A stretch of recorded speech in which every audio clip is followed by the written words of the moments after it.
Welcome to Love X Revenge, a place where powerful emotions, unexpected encounters, and life-changing moments come together to tell unforgettable stories. The ferry cut through the calm evening waters, leaving a long white trail behind it. The sky above the ocean glowed with soft shades of orange and violet as the sun slowly slipped toward the horizon.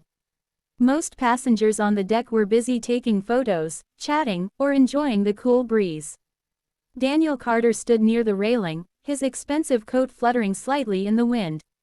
As the CEO of one of the country's largest tech companies, he was used to crowded boardrooms, flashing cameras, and constant business calls. But today he had escaped it all. No meetings, no investors, just the quiet sound of waves and the endless sky. For the first time in months, he felt like he could breathe. He closed his eyes and inhaled the salty air. "Sir, can you help me?" The small voice broke through his thoughts. Daniel turned. A girl in a wheelchair sat a few feet away from him. She couldn't have been older than 9 or 10. Her thin arms rested on the armrests, and a colorful blanket covered her legs. Her big brown eyes were looking up at him with a hopeful smile. "Me?" Daniel asked, slightly surprised. The girl nodded. "Can you lift me up to see the sky?" she said softly. Daniel frowned for a moment, confused. "The sky," he repeated. She nodded again, pointing upward. "I can only see the railing from here," she explained.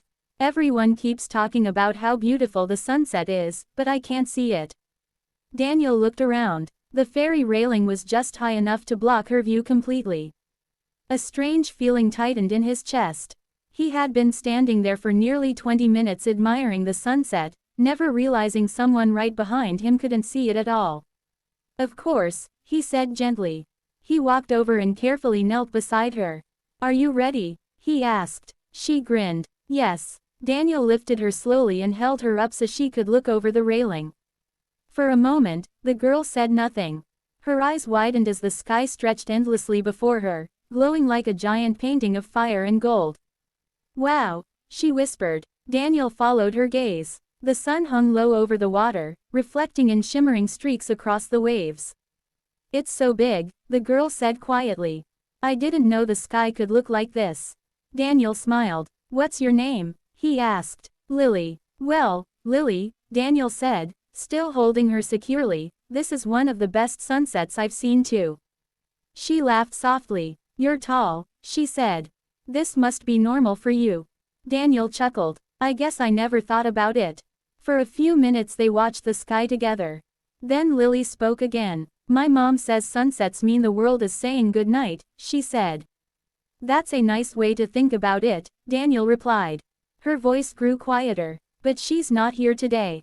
Daniel looked down at her. "Where is she?" Lily hesitated. "She's in the hospital." The words hit him harder than he expected.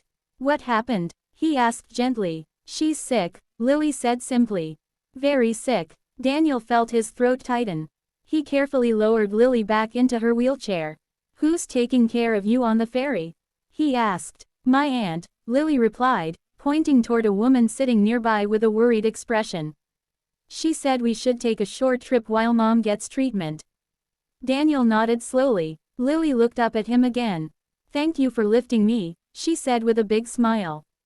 "Most people say they're too busy." The words stung more than she probably realized. Too busy. Daniel Carter had built a billion-dollar empire by being exactly that.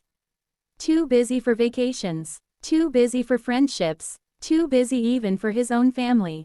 Suddenly the sunset didn't feel peaceful anymore. It felt like a reminder of everything he had missed. "Lily," he said carefully, "what's your dream?"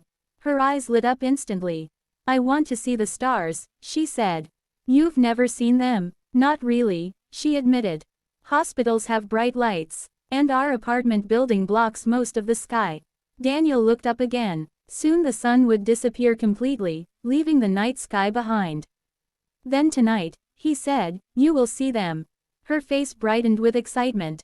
"Really? Really?" Daniel walked over to the ferry staff and spoke quietly with the captain. 10 minutes later, an announcement echoed across the deck. "Ladies and gentlemen, for the next 30 minutes we will dim the deck lights to allow passengers to enjoy the night sky." Soft murmurs spread across the ferry. The lights slowly faded. Darkness wrapped around the ocean. And above them, one by one, the stars appeared. Lily gasped. There they are. Hundreds of tiny lights sparkled across the sky like diamonds scattered across black velvet. Daniel knelt beside her wheelchair. Beautiful, right? She nodded rapidly. I feel like I'm floating in space. Passengers around them fell silent, mesmerized by the view. But Daniel was only watching Lily. Her joy was pure, simple, and something he hadn't felt in years. Sir, she said suddenly. Yes. What do you do for work? Daniel smiled slightly. I run a company. Her eyes widened. Like a boss. Something like that. She thought for a moment. My mom always says bosses should help people. Daniel's smile faded slightly. That's good advice. The ferry ride continued under the starlit sky. Eventually Lily's aunt came over. Thank you for being kind to her, the woman said softly. Daniel nodded. What hospital is Lily's mother in? He asked. The woman told him. Daniel recognized the name immediately. One of the largest medical centers in the city. May I ask what illness? He said gently. The woman hesitated. Advanced spinal cancer. Daniel felt a chill run through him. He looked at Lily again. She was still staring at the sky in wonder. How long has she been in treatment? He asked quietly. Almost a year, the aunt replied. The bills are overwhelming. Daniel didn't say anything, but something had already shifted inside him. The ferry reached the harbor an hour later. Passengers began leaving. Lily waved enthusiastically at Daniel. Bye, sky-lifting boss. He laughed. Goodbye, star watcher. But before she rolled away, he knelt beside her one more time. Lily, he said gently, I want you to keep looking at the sky. Why? Because sometimes, he said, miracles come from up there. The next morning, Daniel Carter canceled every meeting on his schedule. Instead, he drove directly to the hospital Lily's aunt had mentioned. When the administrators realized who he was, they rushed to greet him. But Daniel didn't care about formalities. He only had one request. Show me the patient named Maria Thompson, he said. Within minutes he stood outside a quiet hospital room.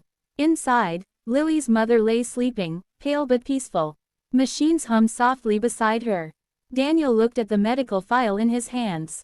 Then he looked through the window at the fragile woman who had raised such a bright little girl. Without hesitation, he turned to the hospital director.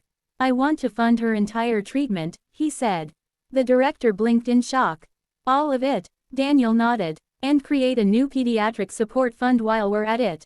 For patients like Lily, yes. The director smiled slowly. Mr. Carter, that would change many lives. Daniel looked up through the hospital window. The morning sky was bright and endless. Last night, he said quietly, a little girl asked me to lift her so she could see the sky. He paused. And I realized something. What was that? The director asked. Daniel smiled faintly. Sometimes people don't need the world's richest man. He looked back toward Lily's mother's room. They just need someone willing to lift them high enough to see the stars.